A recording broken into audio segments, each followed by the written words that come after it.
has one daughter and one son, both adults, daughter married. I'm not sure 100% what the correct trail is for Thorne because we have nothing on him. There's been nothing shared on him other than what the media has put out in the 911 calls.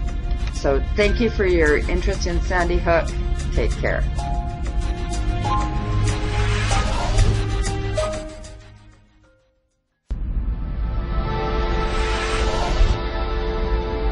The media may not have simply overlooked the discrepancies in the case of Sandy Hook. Outlets like CNN and others seemed to, in a few instances, fully participate in the deception. Take, for instance, a CNN piece from just a few days after the event. To quote from the article, "Scuba was clipping hair on Friday at Robert Anthony's hair salon, the shop he, his mom, and sister have run for the last 13 years. Because this case was so devoid of fruitful leads for reporters to follow, it's not unexpected for them to resort to a war of sensationalism. In this example, the reporter, Wayne Drash, attempted to portray Adam Lanza as a deeply disturbed individual. Let's watch for a moment. The owner of the Robert Anthony Salon in Newtown says Adam Lanza was silent and never made eye contact when he'd come in with his mother for his regular haircut. I would always make jokes with him, trying to talk to him, and just make conversation with him cutting his hair. He wouldn't say a word. He wouldn't look down from the tile. He wouldn't look up. Even though Lanza was in his teens, Scuba says his mother appeared firmly in control. The only time that he would move or make any type of movement is when his mother told him to. That was it. And those were the only times. The man whose comments we were just treated to is Robert A. Scuba. The article refers to him 13 times as a barber, and his comments were about cutting the young Adam Lanza's hair. Scuba puts his hand on the black barber chair. That sick son of a... The barber shakes his head. The barber's sister would tell him there was something wrong with Lanza, that he wasn't right. So, I guess he's a barber somewhere in the Newtown area. The first problem with the story is, there's no business licensed as Robert Anthony's hair salon in the area. But a person by the name of Robert A. Scuba Sr. is listed as doing business as Design Crete, USA. So that part of the story checks out. While we're at it, let's see if Bob Scuba is a licensed barber. Barbers are required to be licensed after all. It appears that no barber with the last name Scuba has been licensed in the state of Connecticut since at least 1997. That's odd. The article seemed to overemphasize that Bob was a barber. Let's try another tactic and see if Bob might actually be a hairdresser. We do get a listing for Robert Scuba. Let's see the details for that listing. It shows his license is inactive and expired on August 31st, 2008. But the article stated, Scuba was clipping hair on Friday at Robert Anthony's hair salon. How's that possible if Bob's license expired as far back as 2008? Let's check on the license for the salon itself. Checking under Design Crete USA, its DBA, we get one result. It says it's inactive. Well, what do you know? It expired on December 31st, 2012. So it was a licensed salon on the 19th when the reporter made his visit, but it never renewed its license when it expired just a few days later and almost 2 years ago. I don't know about the owner of the salon, whether it's still in operation or under what name it might currently be licensed, but I think it's a fair assumption to make that the comments made by Robert Scuba were strictly for effect only. Did he ever cut the hair of a person named Adam Lanza even once? I doubt it.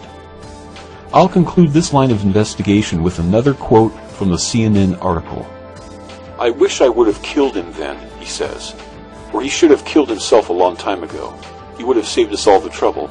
He should have run in front of a bus or some other type of terrible death. He should have done it to himself.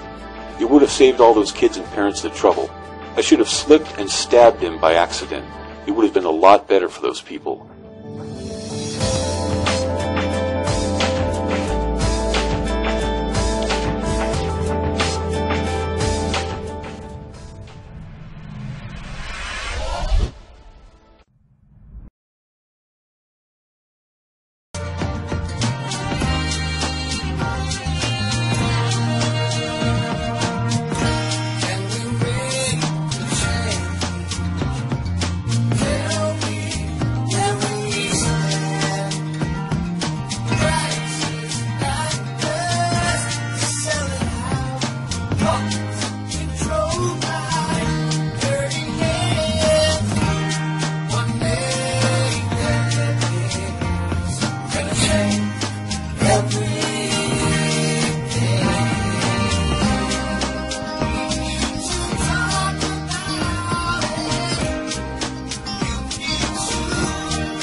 means of taking action is simply promoting this video.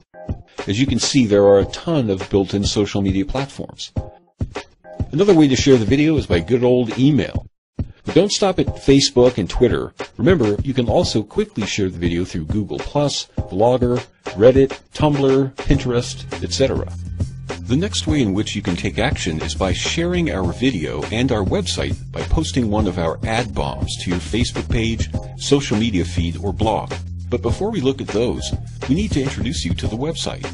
The website can be found at mediasolidarity.com. It's the official website for our very unofficial group. While we're at the website, let's look at another way in which you can take action. The forum. The forum is intended to be a place for honest, civil discourse and sharing of information in two main areas: the evidence related to the event and disclosure strategies. It's in the disclosure strategies topic where we hope will emerge new and heretofore unconsidered ideas for achieving disclosure of the evidence that remains secret. Of course, anyone insulting others or spreading disinformation will have their accounts terminated. A word of caution to the community of disinformation operatives. Those who are currently members of Independent Media Solidarity and the circles we move in are seasoned researchers or investigators with a great deal of experience handling the efforts of those who seek to disrupt our community.